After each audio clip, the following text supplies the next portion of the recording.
Well, it is a great pleasure to welcome not only some of the most outstanding mayors in the country, but also folks who are representing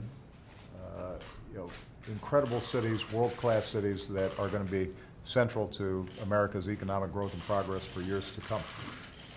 I've always said that mayors don't have time to be ideological, and they don't really have time to be partisan, because they every day are held accountable for concretely delivering the services that people count on all across the country. And I think it's for that reason that when we think about mayors, we think about folks who actually get stuff done. This is an outstanding group of both mayors and mayors-elect representing some of our largest cities. They have a shared vision of cities as being critical hubs in which we're creating jobs, bringing businesses, seeing startups develop, making sure that there are pathways, gateways for opportunity for people from the surrounding areas, the surrounding states, the regions, and in many cases the world, because I think you've got a lot of immigrant populations that naturally gravitate towards the diversity and dynamism of the city. And although we have seen terrific progress in our cities, as we have across the country over the last several years, millions of jobs being created, the housing market starting to recover, businesses investing again, manufacturing making an extraordinary comeback. What we know is we've still got a lot of work to do to deliver a vision that we all share, which is an America where if you work hard, you can make it.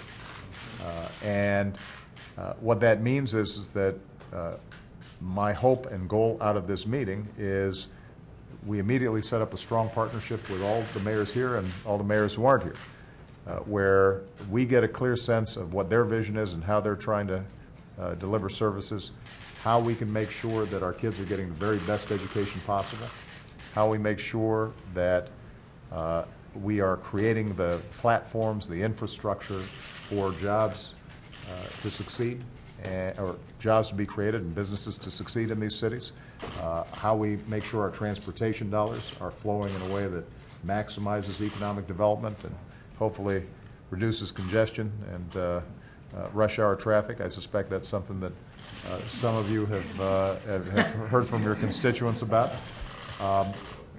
How we make sure that there's a strong social safety net there that is not a place where people stay over the long term, but rather is a mechanism whereby people who have had some bad luck can get back on their feet and get back into the workforce. I'm very much looking forward to the conversation. In the meantime, at the federal level, there's some things that we can do to help mayors. If we, in fact, can get this budget deal completed and out of the Senate, we can get away for the first time in a couple of years from the constant brinksmanship and crisis governance that we've seen up on Capitol Hill that impedes growth and makes businesses and investors less certain about wanting to put their money in. So that would be an important achievement. That's something the federal government can do to help mayors.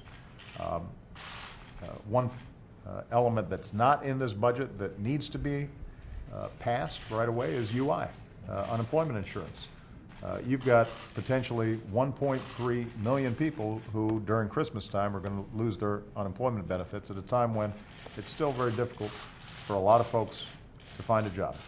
And that's not just bad for those individuals and for those families, that's bad for our economy, and that's bad for our cities, because if they don't have the money to pay the rent or be able to buy food for their families, that has an impact on demand and businesses, and it can have a depressive effect generally. In fact, what we know is economists have said failing to extend unemployment benefits is going to have a drag on economic growth for next year.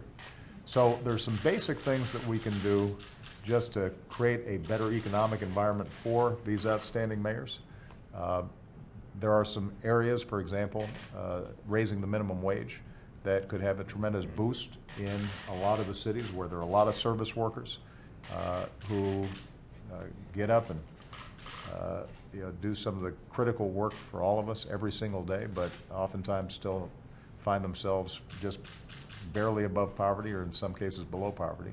So what I want to do is explore ideas with them. We wish them luck.